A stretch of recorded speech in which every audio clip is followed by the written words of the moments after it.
Alrighty, guys, let me see if I can get the camera to focus today.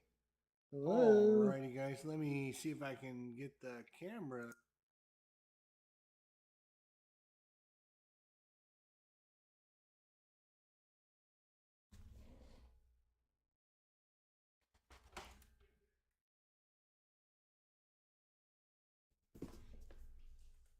Alright, see if I can find something for her to.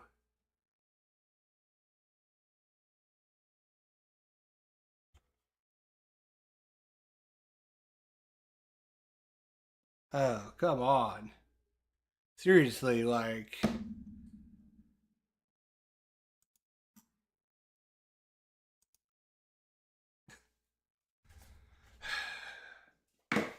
Cameras, love to hate them, I guess. Good lord. Love to hate them, I guess. Anyways, welcome back. This is your host, Idjester. We're going to be doing our top 100 best board games of all time. This is 80 to 71. Hopefully, you watched 100 to 91 and 90 to 81. Last week, we're doing tonight, Thursday, and tomorrow night, Friday, where we count down 10 more games. So, technical problems galore, I guess. We should have no more technical problems. So,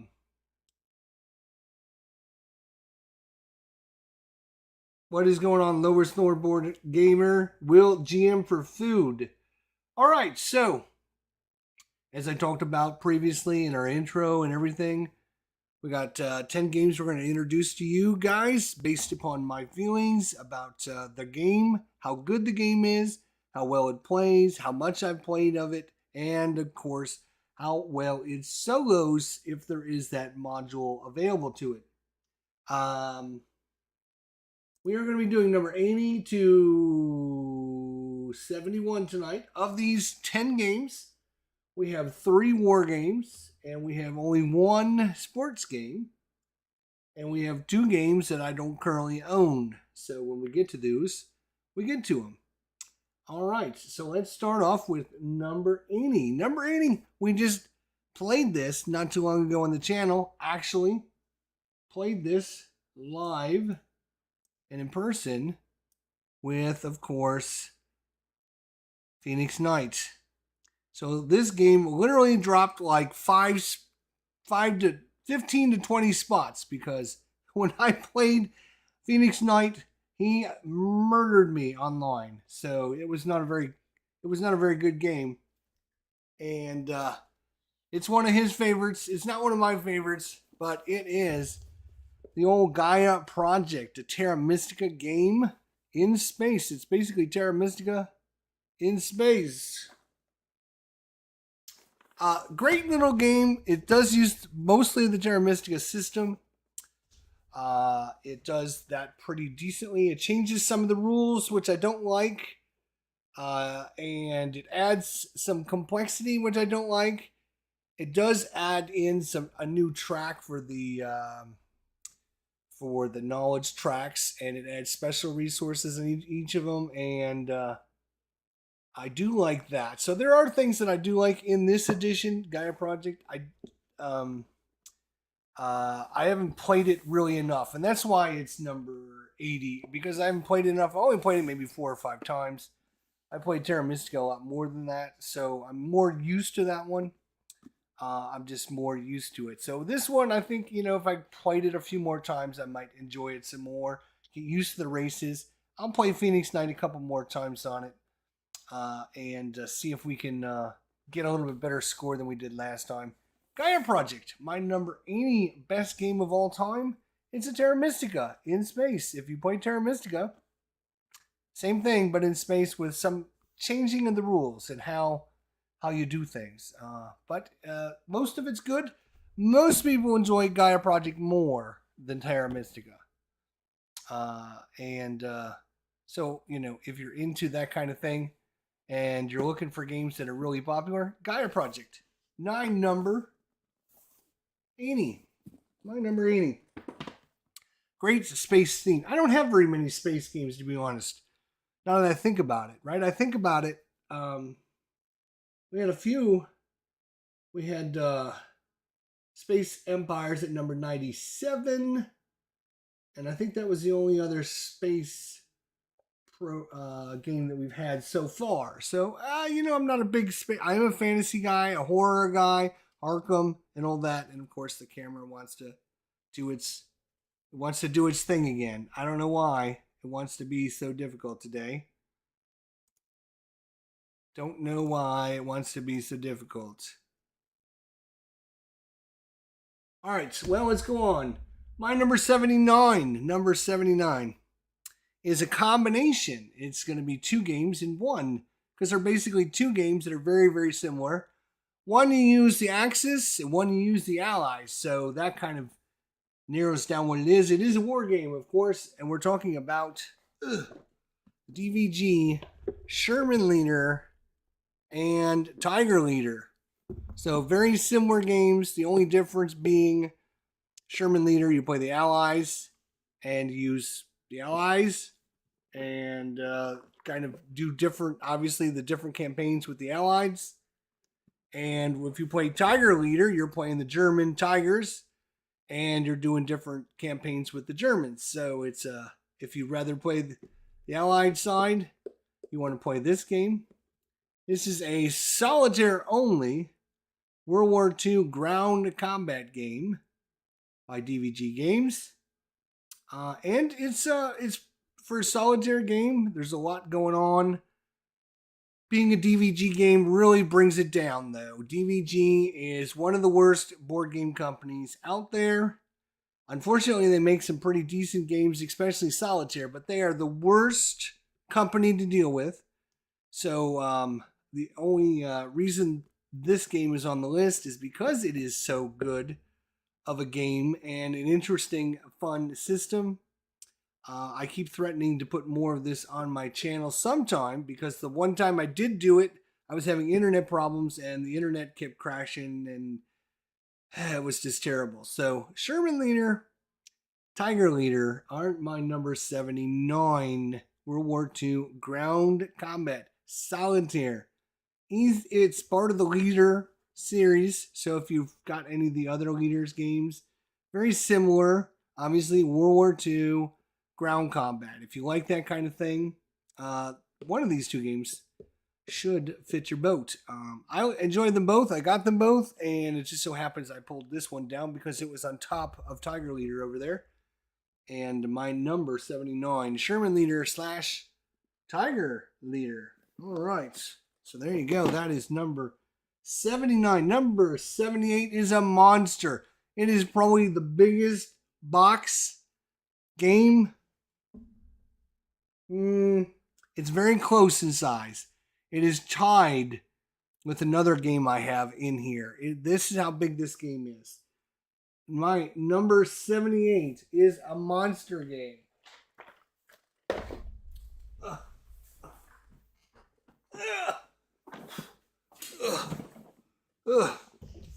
My number 78 game is Edge of Darkness by John D. Clare. This is a fantasy game. As you can see by the picture there, it's a fantasy game and it is a monster. A monster. And I'm talking it is a monster. Just gonna put that down. Ooh, because it's heavy. It's a monster game. It uses the card crafting system. If you're not familiar with the card crafting is, that's where you got the clear plastic sleeves and you're going to slide things into the sleeve so you can build your own cards. And there's going to be 10 locations out on the board. And you're going to activate during your turn and you're going to try and gain some of those resources. And you have to purchase some of the people that go with that location. So not only do you have to activate the location, but you have to get like the person that activates that location. And then you also have monsters that attack. And so you have to be prepared for that. We did a playthrough on the channel. We've actually had it out a few times looking at it. That's why it's number 78, because it is a monster game to get out. It's a monster game to set up. It's even a monster game to get. You cannot go and buy this at like your local game store. You have got to get when AEG does one of their Kickstarter runs with this. You have to buy it then, and that's the only time you can get it. Is when they, because it's a very by the size of it, you can see it's a very costly game to produce. So they can't just produce a bunch of them. So they run Kickstarters every year. And then it takes them like a year and a half to get you to the game once you get the Kickstarter. It's a real pain in the ass. But if you want it, that's the only way to get it. And I love John DeClaire. You might see another one of his games, maybe. I'm not telling you whether it's here or not.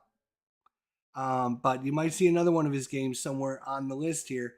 He's noted for coming up with that card crafting system. He actually created this game first. Before Mystic Vale, but they released Mystic Vale first because it was easier and cheaper to produce, and they wanted to see how well people would respond to the crafting system. People loved it, and so they went ahead and started working on producing this game. It's a huge game, a lot going on. There is a built-in solo system, which I have not played. I hear it's not great, it's not bad, it's just not great, but there is a fan-made solo system for Edge of Darkness that I did play, and it is really, really good. So if you want to play solo and you want to get this game, yeah, you can. That is my number 78. Edge of Darkness. And the cool thing about this, if you're familiar with anything with like Dominion and stuff, when you have the 10 different locations in the center of your table, and those locations change out every time and makes the game different because each location does something different. Each location comes with a different person in that location that you can recruit. And so it completely changes the game every time you play the game because you're going to be using 10 different locations, especially if you get the 3 expansions that come out with it. So you got those 10 different locations that are always training out. So you got different strategies to use every single time. But Edge of Darkness, it is a beast. It is a bear. It is a wonderful, great game. It is number 78 on my list of best games of all time.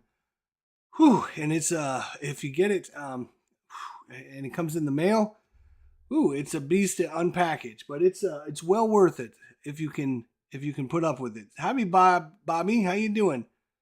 Good to see everyone. Tim Sales, Bobby Catalano, Phoenix Knight, Lower Store Board Gamer, Will GM for Food.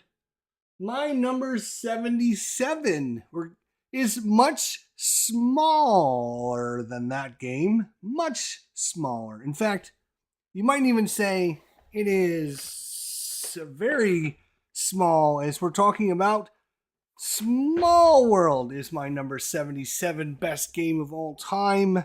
I've got one of the expansion boxes out here because I didn't feel like digging out the big box, which is buried underneath there. This is one of the expansions for it. Small World, a very interesting design, very easy. You're going to take a race, and it's going to have a special power.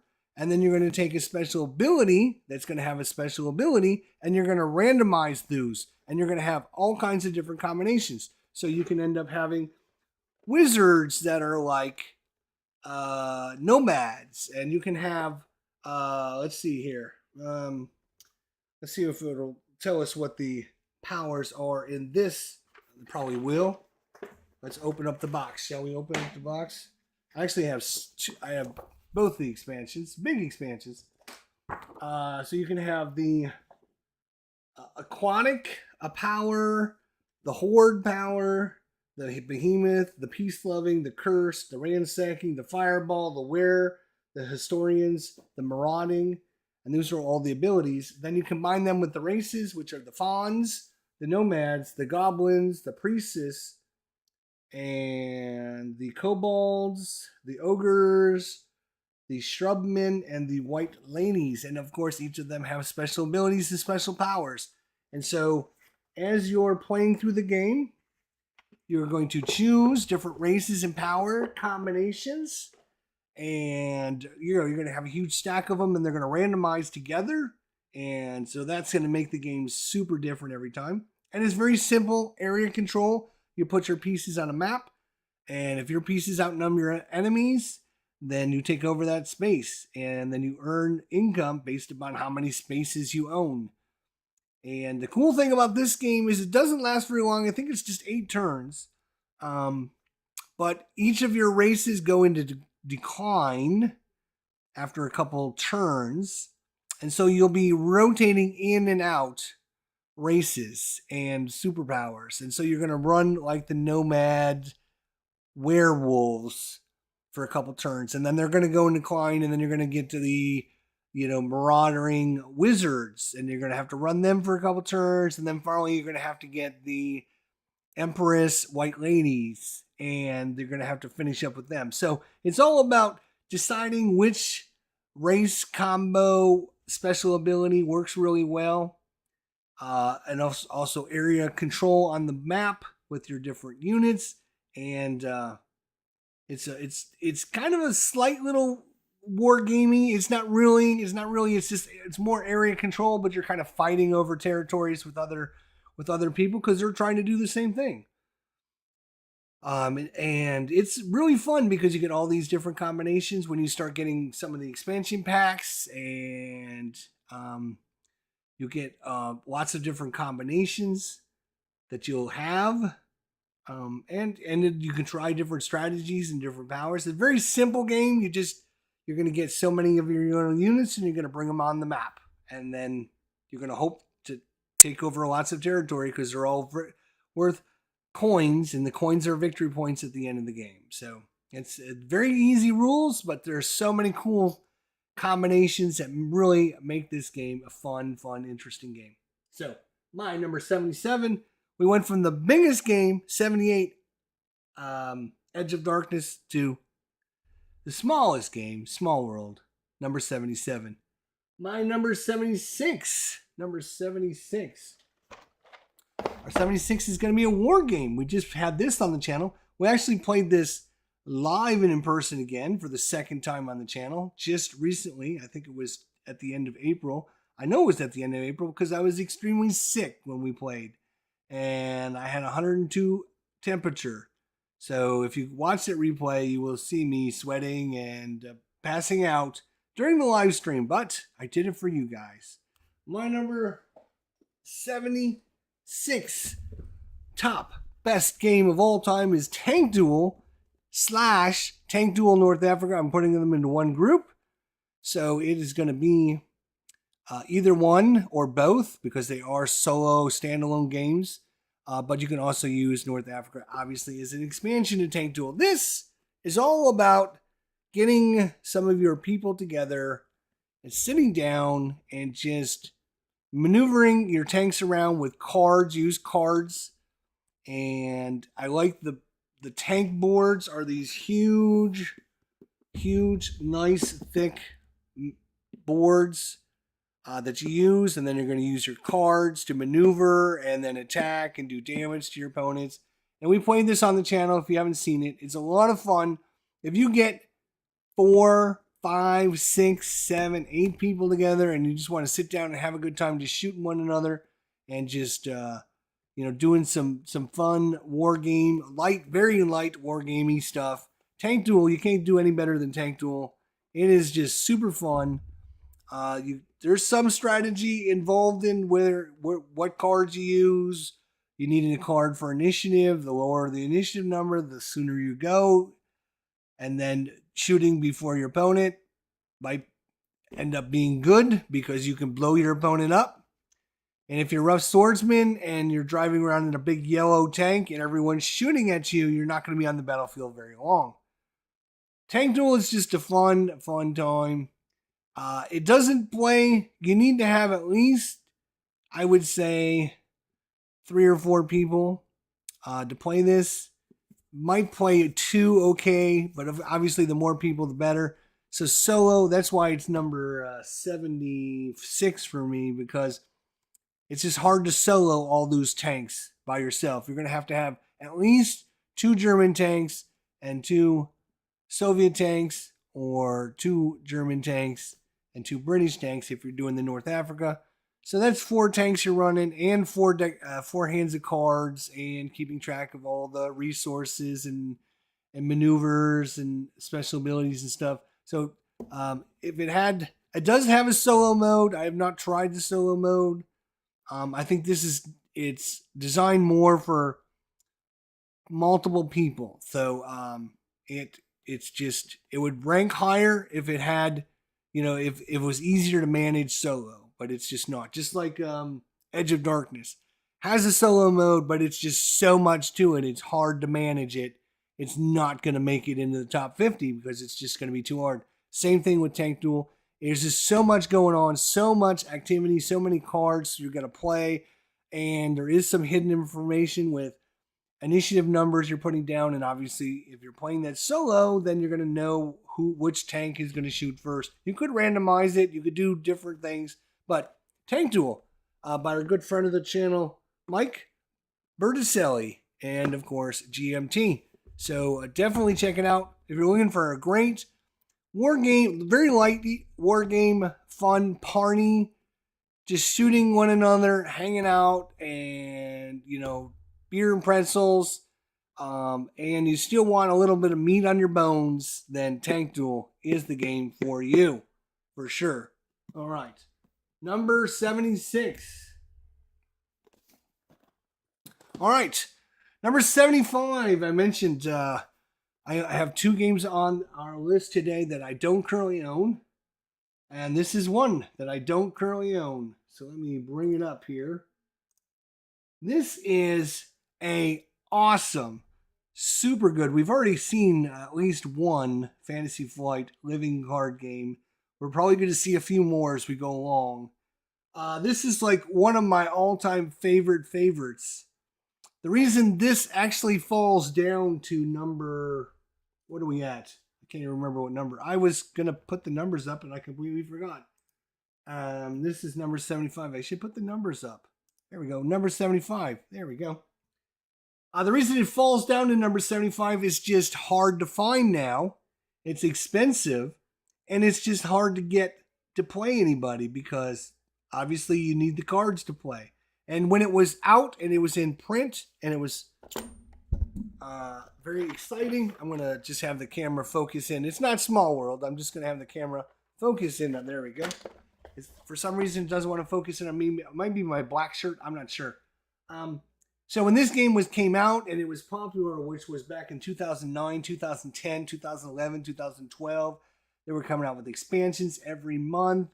And what is the game I'm talking about? It is one of my all-time favorite. It's actually my second, even though it's ranked 75th, it's ranked second, my second favorite living card game by Fantasy Flight, and that is Warhammer Invasion. Warhammer Invasion. I really, really like this game. I thought there was some neat ideas with it. It was a competitive game with 6. I think there was 6. There was originally 5 different races. Then they came out with the 6th race. And then right at the end of one of the cycles, I think they came out with 2 more races. So I think there's 8 or 10 races total. But of course, then it kind of ran out of steam at that point. There were some really cool ideas. Your player, let's show you guys, if you're not familiar with this one, let's take you to the old table here. So I want to do what Higher Ground Gaming did and kind of show you guys a little bit. Let's see if I can zoom in. There we go. All right, so you got these player boards here, and depending on your race, each of the player boards had like its own special ability, and your job was to blow up the player's base, and you had to destroy 3 of its locations. And there was a location to the left that gave you a special power. There was the battlefield out in front, and there was another location on the side over here. And so depending on where your units went, they had special abilities, they had special powers, and then certain units can only go to certain locations. And so you were deck building not only for your race, but how you were going to defend your different buildings. And yeah, it was so good. I liked it so much. And you can see here we got the orcs here, same thing. And you can see he's taken two damage on his base so far, and it was just do 3 damage, right? I think you had to do like 8 points to actually count it as like a damage. And then there was some strategy with how you bring your cards in, when you bring your cards in, when you activate them, what location are you going to go to? There was a lot of strategy on this one. Unfortunately, it didn't turn out to be super popular. And even though it had the Warhammer license, there's your different player boards. All of them were different. Yeah, that's kind of the box and an overlook at the actual game. So I think they did like 2 or 3 year cycles on Warhammer Invasion. And then they kind of decided, yeah, it's just not selling as much as we thought. So they just pulled the plug on it after a couple years, which was a damn shame. And I had a bunch of this stuff. I mean, I had a bunch of this stuff. But I think Fantasy Flight learned a lot from this. Warhammer Invasion, they were able to bring that to some of their later game systems and help them with like Lord of the Rings, the living card game, Arkham Horror, the living card game, Marvel Champions, of course. So obviously, baby steps. Probably my second favorite living card game of all time. Like I said, it's ranked 75 because it's been a while since I played it. I actually, earlier tonight, I got on Tabletop Simulator because I wanted to see if they had a module for this, and they do. So I could play it on Tabletop Simulator. So if somebody's out there and they're interested in wanting to play Warhammer Invasion, let me know. I'd be more than willing to teach you, and we can play on Tabletop Simulator because I think it's a super good kind of underrated living card game. And there's so many deck building opportunities. There's cards. Each card had I forget the word they used it, but each card came with a number of little pips on it. And you could not play that card until you had that many pips already out. So like if it had 2 pips on it, you had to have 2 of those cards already in play. So you kind of had to build up. You couldn't just, I'm going to put out my best unit right off the bat. Like, I'm just going to put out my general. Like, he's got 5 pips. No. You had to go from like 0 to 1 to 2 to 3 to 4. So you couldn't just build a deck where it was literally, I'm just going to put all my best units out there because you couldn't get them into play. Because you have to have 0s, you have to have 1s, you have to have 2s, you have to have 3s, you have to have 4s before you can get those 5s in, right? So it was deciding about the deck building was, which level 0 units and special abilities and powers am I going to bring into play so that I can bring in my number 1, my first level things and my second level. So there's so many good things with this game. I can talk about it for hours. It was so good. But that is my number 75. That, of course, is Warhammer Invasion, my number 75. Now, let me bring back up the cameras. Oh, and I closed it out. That was not good because I've got something else I want to show you. Right, we can take this off. We can take this off. We go to number 74 now. 74. Let's see what number 74 is. 74. Great game. When did it come out? I think it came out last year. Let's see. I'm pretty sure it was a 2022 release. Is it?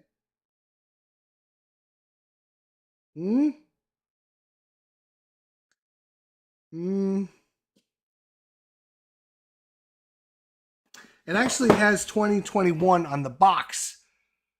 But I think it came out if it came out in 2021, it came out late 2021. And I actually had it early because Lock and Load sent me a copy to pre-release version of this game so I could try it out and see what it's like. Because number 1, Lock and Load is awesome. And number 2 is they knew how much I loved their Lock and Load tactical system, and they know how much I love cards. And if this is a combination of Lock and Load tactical and cards. And we're going to have the camera zoom in again because the camera is being dumb. For some reason, it wants to. So this is Point Blank. V is for Victory. It is basically lock and load tactical with cards. So each of the different units is going to be its own card. You can see there's infantry and tanks and vehicles. You're also going to have terrain pieces. There's like 800 cards or some, just a massive amount of cards in this game. And what you're going to do is you're going to have different scenarios go on, just like Lock and Load Tactical. And you're going to move your cards around on a battle grid on a map that's just basically battle grids. You're going to pull out terrain and you're going to see what kind of terrain goes on those. And you're going to move your little pieces around. And you're basically, doing attacks and defending and doing all the things you can. And there's tons and tons of units with tons and tons of special abilities, tons and tons of powers. You get this kind of nice looking map. And of course, why? Why is this camera doing this to me? It's like, seriously. It can focus in on the small world, but it can't focus in on me. I guess that's telling you something, right? Telling you about me, I guess. This nice little map here. And you can see the different squares there. And it actually unfolds even farther than that. It's actually it's a 5 columns wide. And there's, I think, 2 or 3 of these. So you have 5 different columns to use on some of the scenarios. Some of the scenarios aren't quite as big, but there are a lot of them that are going to be bigger. And I think there's several of those. And of course, you're just going to have mountains and mountains of cards. There is an AI system. You just follow the flow chart and go through the different flow chart if you want to play this solo. And of course, you're just going to have mountains and mountains of different units and different activation cards. So you're going to play it. You're going to have a hand of cards. And when it's your turn, you just simply play a card, right? And you're going to, okay, I'm going to move this guy and I'm going to do a move action. And here's the grenade in the corner so I can activate this special ability. Then each of the different units has different special abilities on their cards. They have an attack value, a defense value.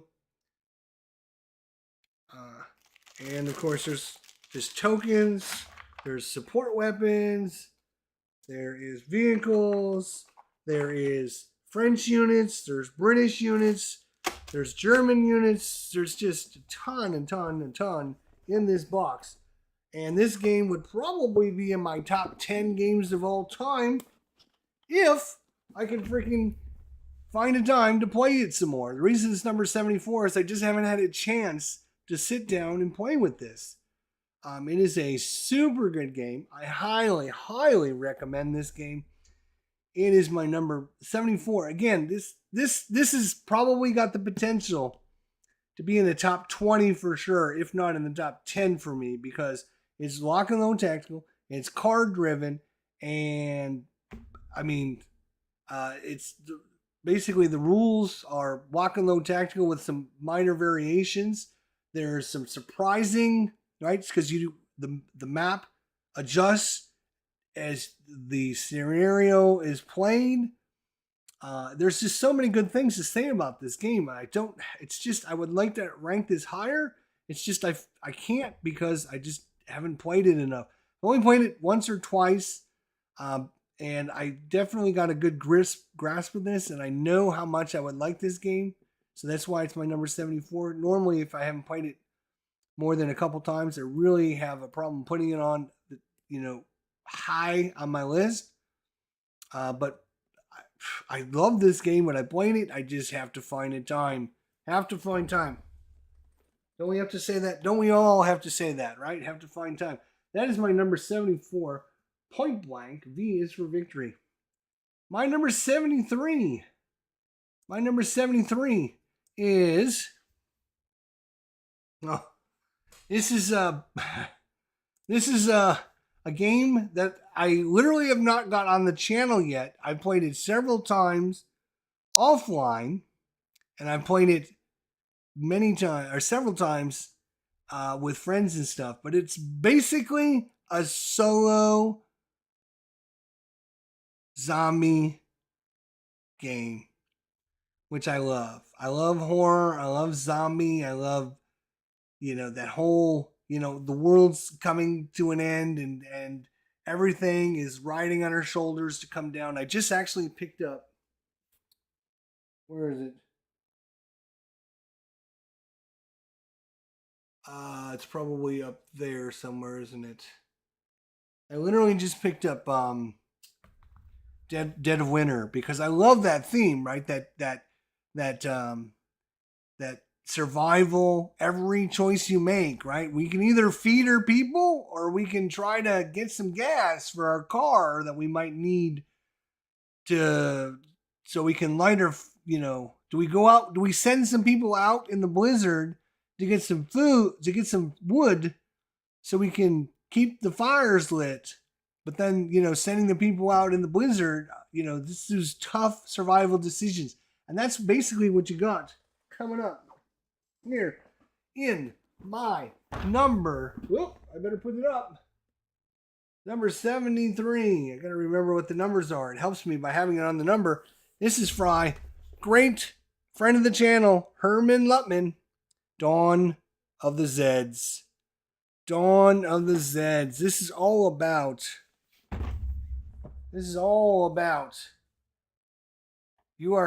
the end of humanity is coming, and there's one chance humanity has to saving themselves, and everything is working against you. The game is designed to work against you. That's why I think this, although it says 1 to 5 players, and it plays 1 to 5 players, you as a solo player can play all 5 characters very easily. And it is a fun, it is a brutal, it is difficult, but here's the cool thing about this game. You can adjust the difficulty. You can start off easy mode, and then you can add things to the game to make it a little bit harder, add a few more things to make it a little harder, and then at the end, you'll be playing against the full-fledged everything, right? Dawn of the Zeds. This happens to be the 3rd edition, but it's designed, of course, by good friend of the channel, Herman Lutman. We love him. We can't wait for his Plum Island Horror, which is going to be coming out later this year. Similar-ish system, horror, survival, kind of the same, mechanisms where the enemies are coming down the tracks and you got to try to figure out a way to prevent them from making it to your location that you're holding out and hoping the boat arrives to get you off the island before the horrors take you out. So great fun, great game. Dawn of the Zeds. Love this. Number 73, best game of all time. This is one of those games again. I would love to rank higher. I would love to rank it higher. The reason I don't rank it higher is because it does, when you play with everything, it does take a while to play it. You're talking probably 3 to 4 hours if you're playing a normal scenario. And if you get into a deep scenario, you're talking probably 3 to 4 hours. So it is a longer game, but that is fine with me. When you're having fun, 3 hours goes by really fun. So it does last a little bit longer if you're not playing, if you're playing solo, that is. If you're playing with multiple people, each player running their own characters, making decisions, it can go a little bit faster. But great game. Number 73. Number 72. Number 72 is our one and only sports game on this list of 10. So we had number 80 was Gaia Project, 79 was Sherman Leader / Tiger Leader, number 78 was Edge of Darkness, number 77 was Small World, 76 was Tank Duel North Africa, number 75 was Warhammer Invasion, number 74 Point Blank VS for Victory, number 73 Dawn of the Zeds, and number 72 is our sports game. Here it is. Dun, dun, dun. And you can see the name of it up here. It is Payoff Pitch Baseball. Payoff Pitch Baseball. If you are not familiar with this, it is, let's see if I can pull out. Obviously, you're going to get a few charts, and then you're going to get tons and tons and tons of player cards, right? And that's pretty much what it is. You're going to be rolling on each of the players' cards to get the results of how they did. Now, the cool thing about Payoff Pitch is, number one, they have the best cards in the business, right? They have this nice, glossy, the cards don't stick together. They are easy to sort. They're easy to handle. They're easy to manage. Okay. And you get like players that have, when you order the expansions, right? You get like every single player that played for that team. So you get every single player. You don't need to try and track down extra players and do all that. There is, let's see if I can find one on this team that happens to have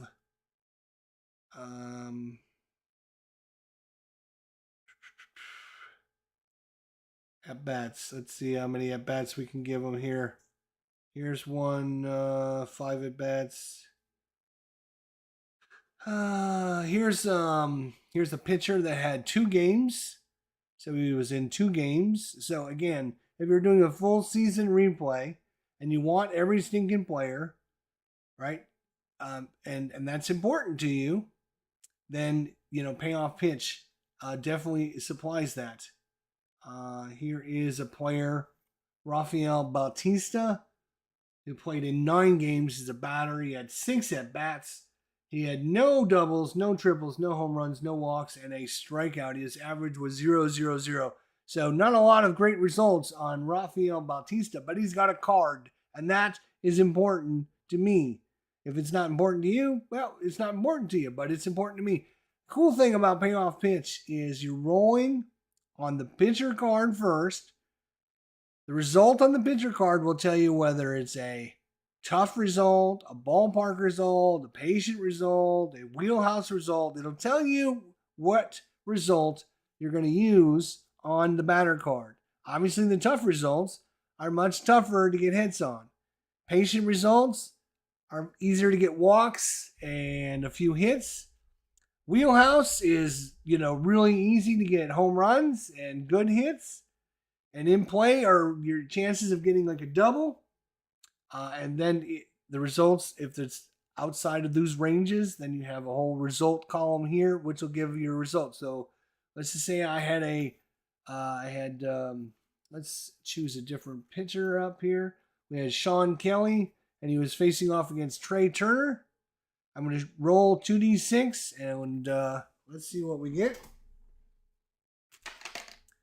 2d6. Okay. And I rolled a 6 and a 2, and that's an 8. So I look at Sean Kelly, and an 8 is going to be a tough result. So it's going to be hard to get a hit because you got good pitches, right? And so then I'm rolling percentile on Trey Turner under the tough section. I rolled a 56. 56, 47 to 52 was a single. We rolled a 56, so we look under 56, and that's going to be a liner right at the second baseman, L4, on the result. So there you go. So that's how quick and easy you can manipulate the cards and the dice. And of course, using 2d6 for the pitcher, using 2d10 for the batter, so you can literally just roll them all at the same time. You roll them and you get the result, and you find out what happened.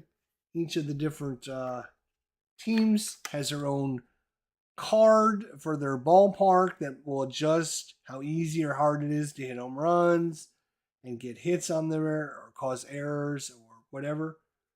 And like I said, you get a few charts, or you can also do what I do, and that is order the fast action cards, which I highly recommend. So if you get an out, you just flip up the fast action card. Tells you what the out is.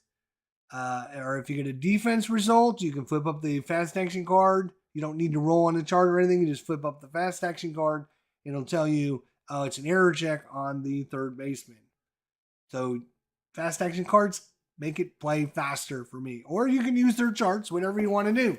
That is my number 72 payoff pitch baseball. Great game, great system. There's only 2 baseball sims that use both the batter and the pitcher every single at bat. Every single at bat. There's only 2 baseball sims that I know of that use that. And now I've pulled these cards out, and I have to figure out where to put them in so I don't get them. They don't come up missing. Washington. Okay, 2018 Washington. So there's only 2 baseball sims that use both the batter and the pitcher on every single at bat. So you have this great dynamic, great pitchers, great batters, and you're doing, you're kind of manipulating. You got a good pitcher and you have a terrible batter, right? You're getting that matrix going on. This is one of the 2 that I would highly recommend if that is important to you. Payoff pitch, best quality cards on the business. They're very reasonably priced. You get almost every player, if not every player. I can't swear that you get every single player, but I just did a payoff pitch last week, and somebody had asked in the chat, and we pulled out a card that had 1 at bat. So if I have a card of somebody that only had 1 at bat, I can almost guarantee that is everyone that had an at bat gets a card. So, and if I'm doing a replay, that's important, and I want to put the players in that actually came in the game, then that's going to be important for me to have. So my number 72 payoff pitch. That leaves 1 to go.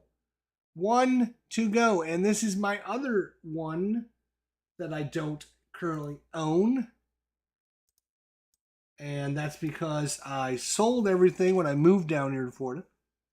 And I figured, I'll just, buy everything when I come back.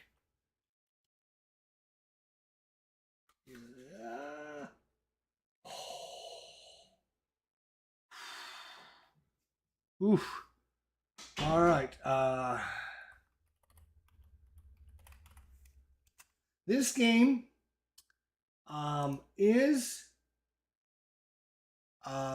for myself and my gaming group, right? If you're a Cabs member, when this game came out in 2008 and it became popular in 2009, we were running 3 to 4 of these games at any minute during our game sessions. You could find 3 or 4 of these games going on, and you can get in a game anytime because all you had to do is say this word, and is anybody interested in playing blah blah blah, and you would get 5-6 people lined up ready to play. It was that popular, and it's huge. It is ranked overall number 92, so it's a top 100 game of all time. Thematic game, it is ranked number 30. If you don't know what I'm talking about yet, I will spill the beans. My number 71 best game of all time is, drumroll please, Battlestar Galactica. Yeah, this was the first big game that came out that had that thematic kind of hidden, what do they call it? Hidden nemesis, right? Where you're playing with 5 or 6, 7 people, 8 people, whatever you're playing. And 1 person could be a Cylon, 2 people could be a Cylon, or nobody could be a Cylon, right? And the Cylons are trying to work against you, but not letting you know. And this is another one of these. Our resources are dwindling. Our fuel is dwindling. Our time is dwindling. We need to find a way to make it home. If we can't make it home, we're screwed. And hidden roll, thank you. And everyone was playing against that. And I can remember games where I swore it's so and so. I know it's so and so, and it ends up not so and so. And I'm like, how can it not be so and so? And my best buddy Tyler, he would be laughing like I was the Cylon all along. And I'm like, this is one of these games, right? If you're a great actor, right? If you're a great actor, you can play Battlestar Galactica and you'll have a lot of fun because you can act the good guy. You can act, you know, it's always the person, right? If you always watch, it's always those people that are just sitting in the background, not saying much, not doing much, and just keeping their mouth shut because they don't want to draw attention to them. Don't draw attention to you. You can, like I said, this when it first came out, there was 3 or 4 games of this going on my game group at any moment, and that lasted for years and years and years. It was very popular.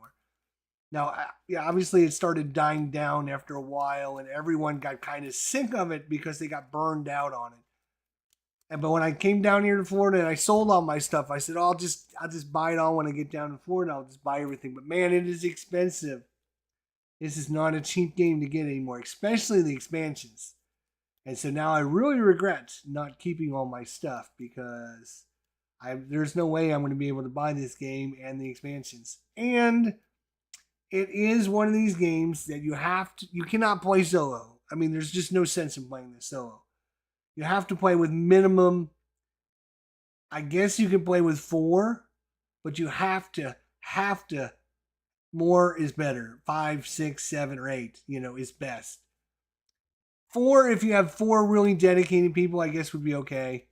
But and of course the show is awesome. And of course, watching the show and then playing the game and playing the characters and just reliving the moments and everyone quoting the quotes and saying the sayings. And it was definitely one of these games that it really, really helped, right? That it came out when it came out. It was the first that did a lot of things.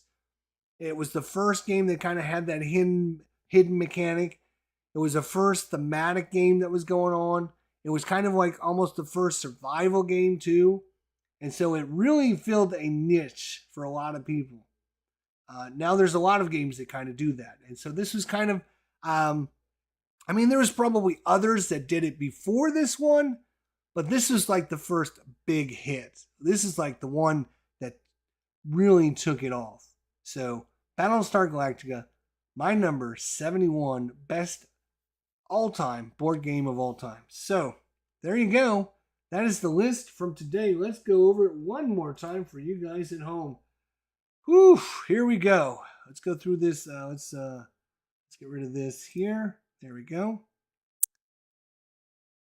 All right, my number 80 was Gaia. Let's go with the 80. Here we go. 80.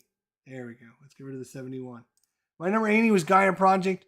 Great space simulation based on Terra Mystica world or rules and sci-fi theme. I haven't played it as much. That's why it's ranked number 80 for me.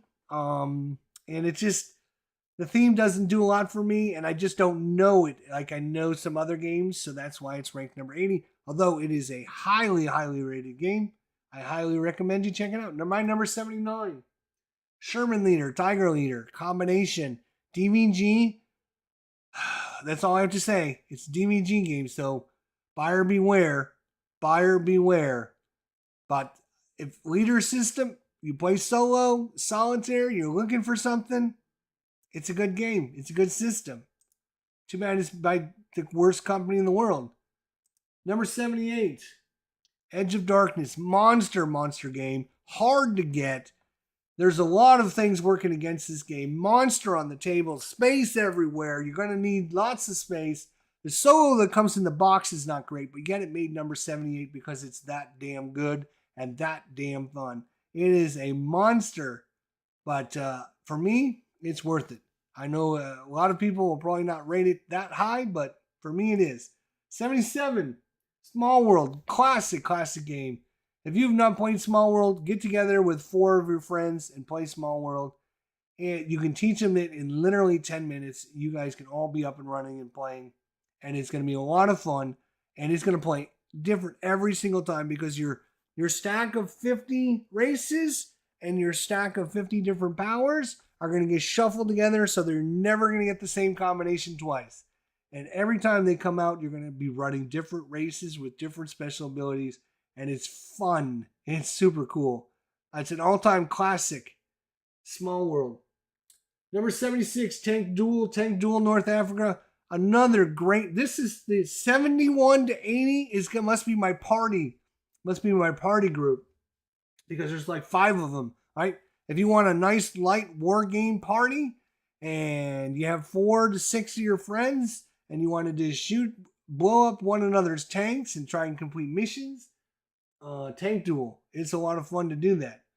There's actually some strategy with cards, and you're manipulating the cards and you're trying to figure it out. And you can use cards against your opponents to muck them in the mud, or you can play cards on yourself to make yourself hidden or drop smoke and attacking. And when you attack, when you pull it, if you go later in the round, your opponent might move closer and then you have a better shot. But going first in the round and shooting first might blow up your opponent before you can do something. So a lot of strategy trying to figure out what are your opponents going to do. So not good solo, not good solitaire, but great if you got 4 to 6, 8 people. And highly recommend it. Number 75. Oops, I forgot to do that one. That was number 70. That was number 76 was Tank Duel. Number 75, my second favorite, Warhammer Invasion, Fantasy Flight, living card game. I don't know why this game, I don't know why it didn't take off more, and why it wasn't supported more. It's expensive to rebuy everything now, and it's a great game. So it's I would play this again in a heartbeat. If somebody is selling their collection, I would buy it in a heartbeat because I think it's great. The problem is, again, you need 2 people. You cannot solo this game. The deck building / race building / combinations in this game is insane, and I think I wish it would have done longer and better. I still think there's a lot to it, but yeah. All right, number 75, Warhammer Invasion. Number 74 was Point Blank V for Victory. Great game. So many cards, so many things to do in this box. There's so many scenarios to play. 800 cards. You got the French, the British, the Germans, the Americans. So many scenarios.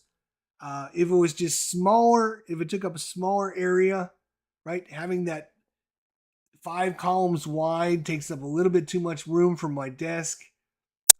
This is, you're going to have a pretty good size table to play this game if you're playing a decent size scenario. So if it was a little bit smaller easier to put, I'd be able to play it some more. And if I played it some more, I'm sure I would like it some more and it would be a lot higher. This game has got the potential to be a top 20 game of all time for me. I just haven't played it enough to do that. So can't put it there yet. 73. Dawn of the Zeds by Herman Luttman. Awesome. Survival. Everything working against you. It would be ranked probably within top 50 of all time. But this game is a little bit longer to solo. And that's nothing wrong with that. It's just it takes a little bit longer to play it. It's so much fun. I highly recommend it. It is an expensive game. That's the other thing it is an expensive game. I was able to get this on a sale and got it. And as soon as I got the price, I was waiting for a sale to come along. A sale came along and I jumped on it because I wanted to have this game in my collection again because it's so good. Solo. There is a channel called Solo Playthroughs. Solo Playthroughs plays this about once a month on his channel, I would guess. Once every month or 2 months. So if you want to see Dawn of the Zeds in action, check out Solo Playthroughs. He does a great job. He explains everything he's doing. He talks about strategies and stuff as he's playing. That was number 73. Number 72 was our one sports game, which happened to be Payoff Pitch. Baseball. Awesome game. Best cards in the business. plays so good, and it cares. It has that batter pitcher interaction, which you don't get in a lot of baseball games. Some games are rolling a batter card or rolling a pitcher card. This takes into consideration both of them at the same time, so you get that nice mix together. If that's important to you, like it is me, Payoff Pitch, check it out. We've done some playthroughs just recently on the channel of Payoff Pitch. Number 71, Battlestar Galactica. Man, I got so many good thoughts about this game. Love the memories I had with it. You have to have at least 4. If you had 6 to 8 people, that's a sweet spot. The game is working against you, and you might have people working against you too. And trying to figure out who's working for which side is part of the game. Trying to find it and get repurchasing it and buying the expansions is not something you want to do right now because it is expensive. But if you can find a good copy, pick it up. It is awesome. If you got a copy, take it to your game group and play it and tell me down in the comments section how it went.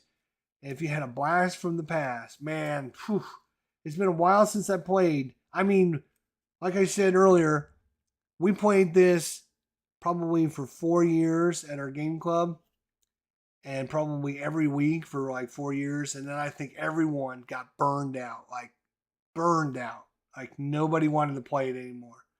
So now that I haven't played it for a while, I'm sure there would be a lot of people that would love to try it out again. That would be awesome. So that is our number 80 to 71. We are going to have, as you see right there, tomorrow, countdown 70 to 61. Tomorrow, right here on the channel. 70 to 61. Which games are... Ooh, we have only one war game and one sports game. Wow. One war game and one sports game. Tomorrow in our countdown. Thank you all for joining me tonight. We do appreciate it very, very much. If you wouldn't mind leaving us a like on the way out the door, that would be awesome.